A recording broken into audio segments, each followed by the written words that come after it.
तो आजादी के लिए जब पहली चिंगारी फूटी वो था साल 1857। ये साल जहन में आते ही सुभद्रा कुमारी चौहान की वो पंक्तियां भी याद आती हैं, चमक उठी सन 57 में वो तलवार पुरानी थी। और अगली लाइन क्या है कि बुंदेले हर बोलों के मुंह हमने सुनी कहानी थी, खूब लड़ी मर्दानी वो तो झांसी वाली रानी। झांसी की रानी लक्ष्मीबाई, क्या शौर्य, क्या पराक्रम उस दौर में कि जब महिलाओं के लिए घूंघट से बाहर निकलना भी बहुत बड़ी बात मानी जाती थी। अब सोचिए, इमेजिन कीजिए उस दृश्य को इमेजिन कीजिए। 22-23 साल की एक महिला घोड़े पर सवार, दांतों से लगाम पकड़े, अपने बच्चे को पीठ पर बांधे, दोनों हाथों से तलवार चला रही थी युद्ध भूमि में। उस रणचंडी की कहानी हम में से ज्यादातर लोग बचपन से सुनते चले आ रहे हैं। कहानी शायद आपने न सुनी हो उस महिला की जिसने एक वक्त रानी लक्ष्मीबाई के बॉडी डबल का काम किया था। बॉडी डबल समझते होंगे आप, जैसे फिल्मों में स्टंट वगैरह करने के दौरान एक्टर या एक्ट्रेस अपने जैसे किसी दिखने वाले किसी दूसरे व्यक्ति का इस्तेमाल करते हैं। लेकिन रानी ने अपने बॉडी डबल का इस्तेमाल इसलिए नहीं किया था कि वो कोई स्टंट करने से वो बच रही थी, बल्कि अंग्रेजों की आंखों में धूल झोंकने के लिए उन्होंने अपने इस खास बॉडी डबल का इस्तेमाल किया था। 1857 की लड़ाई में झांसी के युद्ध में रानी जब चारों तरफ से घिर गईं तो उन्होंने कालपी होते हुए ग्वालियर जाने का फैसला किया, प्लान बनाया। अंग्रेजों की घेराबंदी हर तरफ थी, निकलना मुश्किल था। ऐसे में रानी ने अपनी सहेली और सिपह सालार झलकारी बाई को बुलाया। झलकारी बाई, जिन्होंने सन 57 के स्वाधीनता संग्राम में रानी की तलवार की भूमिका निभाई, रानी के जैसी ही दिखने वाली रानी लक्ष्मीबाई की परछाई। कहा जाता है कि जिसने जान भी गंवाई तो बिल्कुल रानी लक्ष्मीबाई के ही अंदाज में। उनके लिए कुछ पंक्तियां लिखी गई हैं कि जाकर रण में ललकारी थी वो झांसी की झलकारी थी, गोरों से लड़ना सिखा गई है, इतिहास में झलक रही वो भारत की नारी थी। शादी के बाद बनारस की मनु जब झांसी की रानी बन गई तो झांसी कई सालों के बाद खिल गई। नई रानी आई तो खूब उत्सव हुए, पूजा पाठ हुए, आयोजन हुए। ऐसे ही एक बार गौरी पूजन के मौके पर नगर की महिलाएं अपनी रानी के सम्मान में पूजा में शामिल होने के लिए पहुंची। सैकड़ों महिलाओं के बीच रानी लक्ष्मीबाई की नजर जब एक महिला पर पड़ी तो वो हैरान रह गई। ये महिला बिल्कुल रानी लक्ष्मीबाई जैसी दिखाई दे रही थी।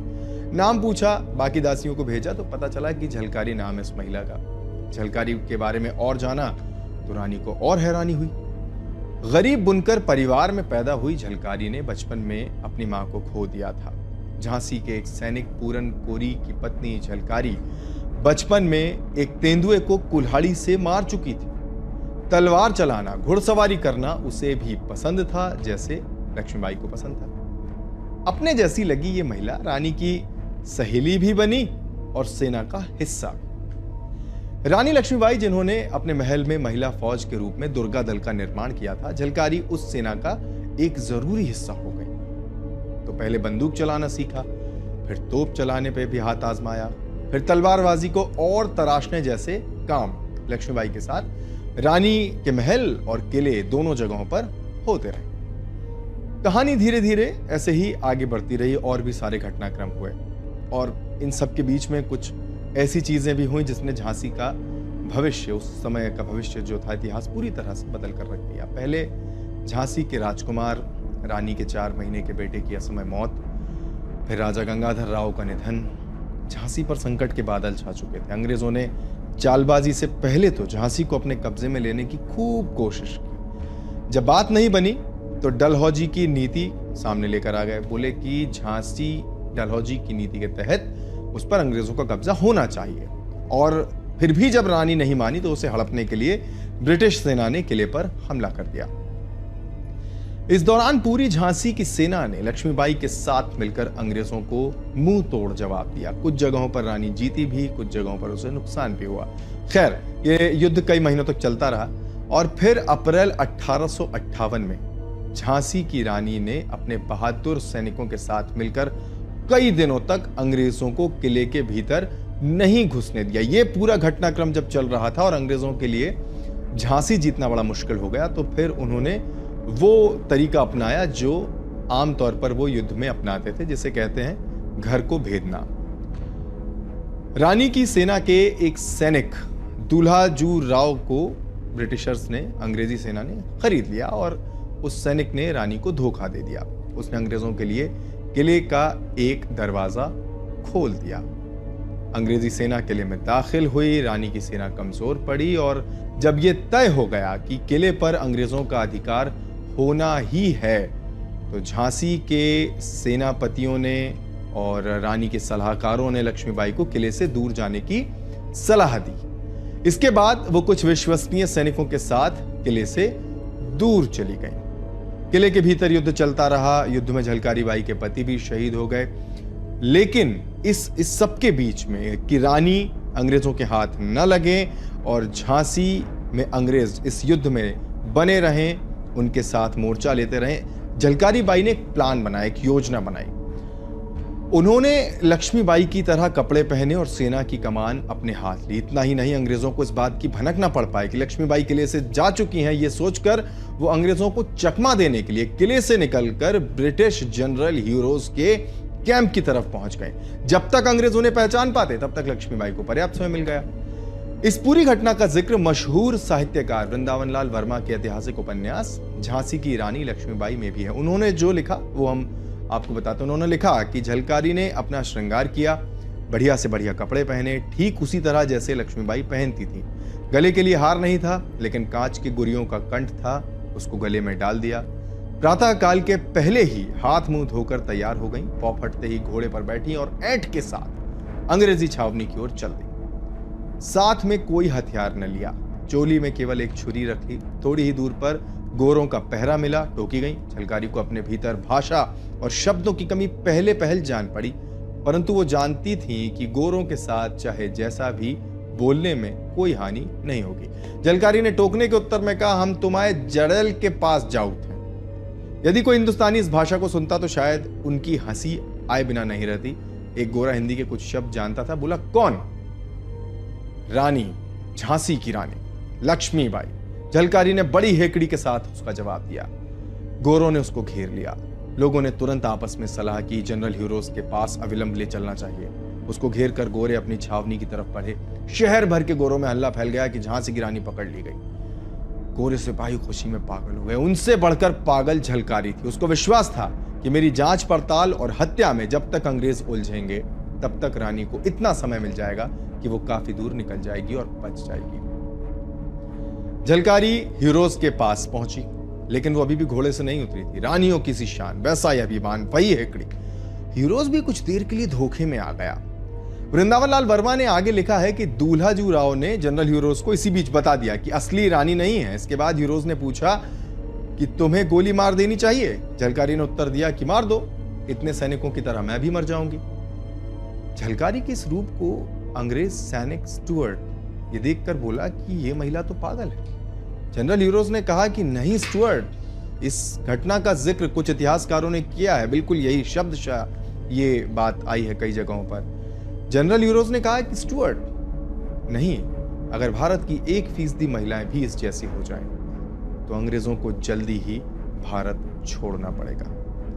ह्यूरोज ने झलकारी को मारा नहीं। अब यहां कुछ इतिहासकार ये मानते हैं कि झलकारी बाई को एक हफ्ते बाद छोड़ दिया गया था और एक लंबी उम्र जीने के बाद उनका देहांत हुआ था। वृंदावन लाल वर्मा के मुताबिक भी उन्होंने खुद झलकारी बाई के नाती से इस बात की जानकारी ली थी। हालांकि ये मान्यता है कि उस समय अंग्रेजों से इस तरह की मानवीयता की आशा की नहीं जा सकती थी और इसलिए यह सिर्फ एक कयास है। झलकारी बाई की मौत उसी दिन हो गई थी। उन्हें मौत उसी दिन दे दी गई थी जिस दिन उन्हें पकड़ा गया था।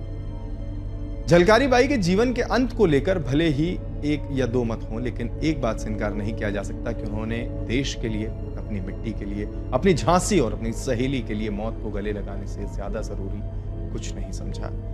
झलकारी बाई को आज भी झांसी और उनके कुल के लोग एक सामान्य महिला या आजादी की नायिका भर नहीं मानते, उन्हें देवी मानते हैं। वो देवी जिसने स्वतंत्रता के उस महायज्ञ में आहूत होने से पहले एक बार भी अपने बारे में नहीं सोचा और अपने फर्ज पर न्यौछावर हो गई।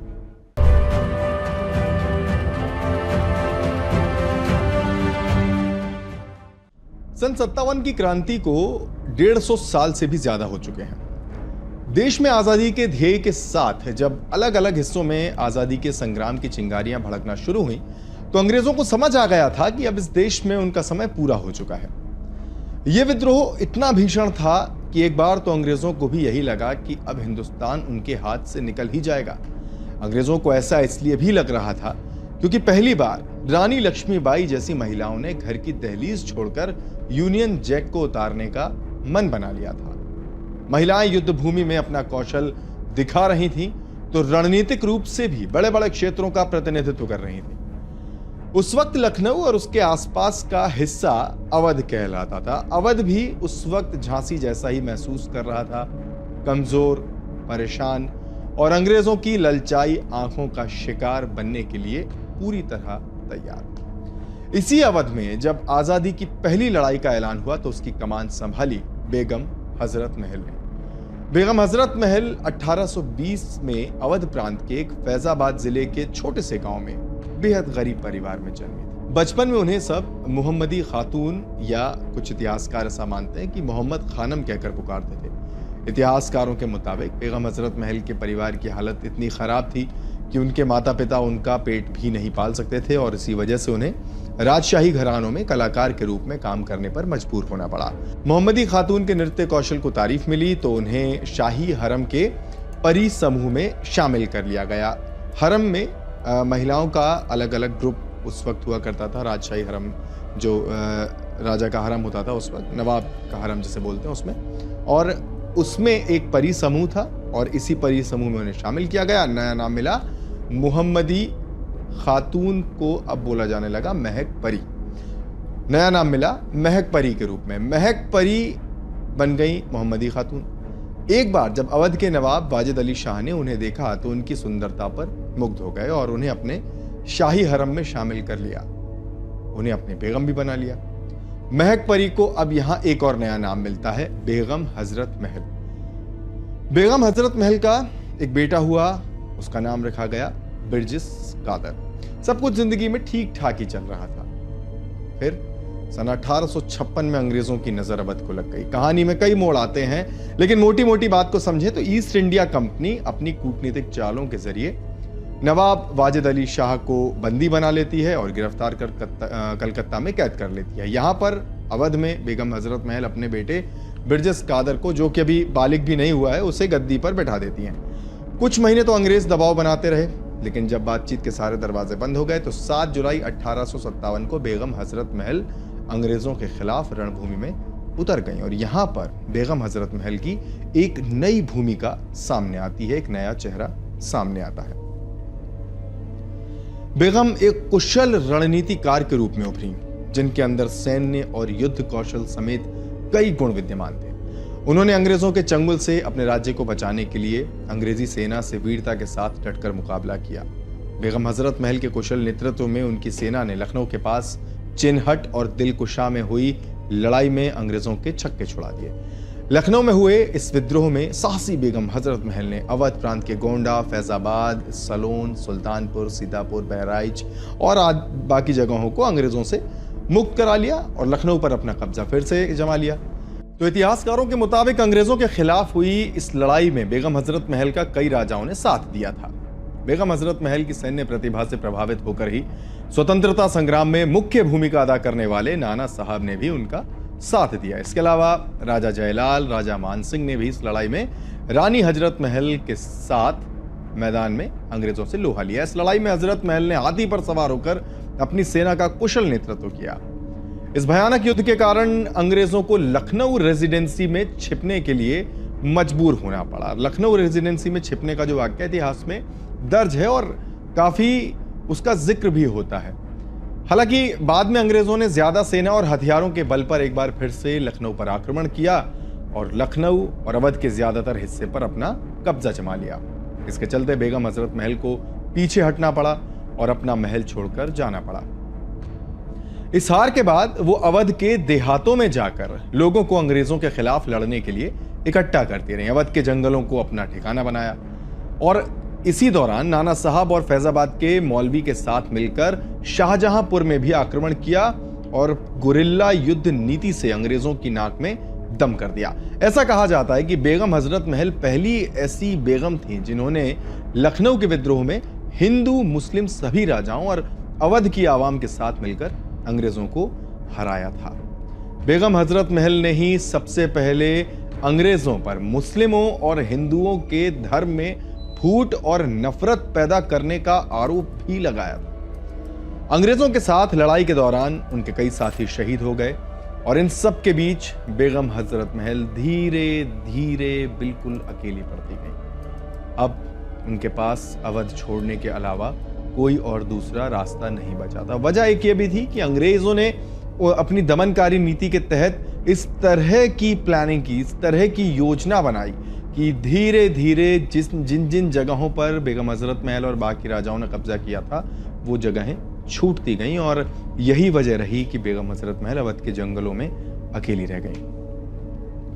इसी बीच एक दिन खबर आई कि अंग्रेजों ने बादशाह बहादुर शाह जफर को भी कैद कर लिया और रंगून भेज दिया।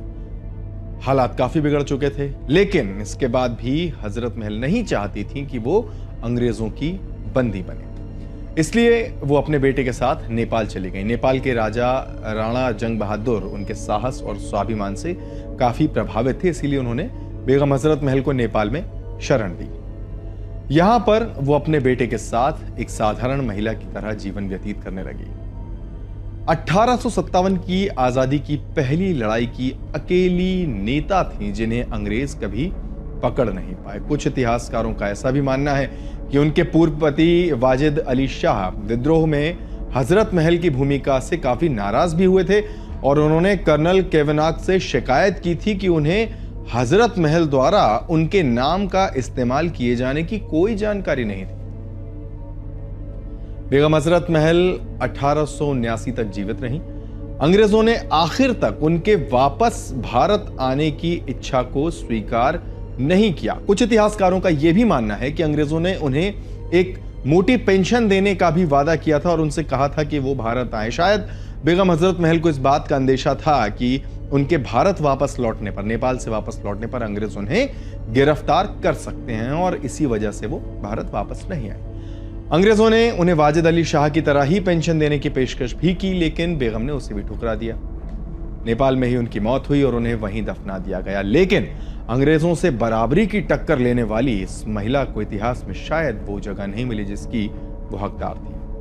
महारानी विक्टोरिया के गद्दी पर बैठने के 50 वर्ष पूरे होने के मौके पर बेगम के बेटे बिरजेस कादर को माफी दे दी गई।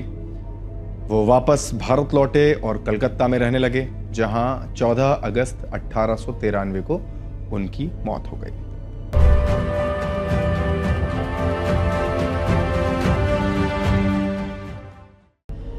भारत छोड़ो आंदोलन का दौर था। असम में आजादी के वीर सपूतों द्वारा 20 सितंबर 1942 के दिन असम के ही तेजपुर में 82 मील दूर एक जगह है गहपुर, वहां के थाने पर तिरंगा फहराए जाने का कार्यक्रम था। आंदोलनकारियों का जत्था भारत माता की जय बोलता थाने की ओर बढ़ रहा था।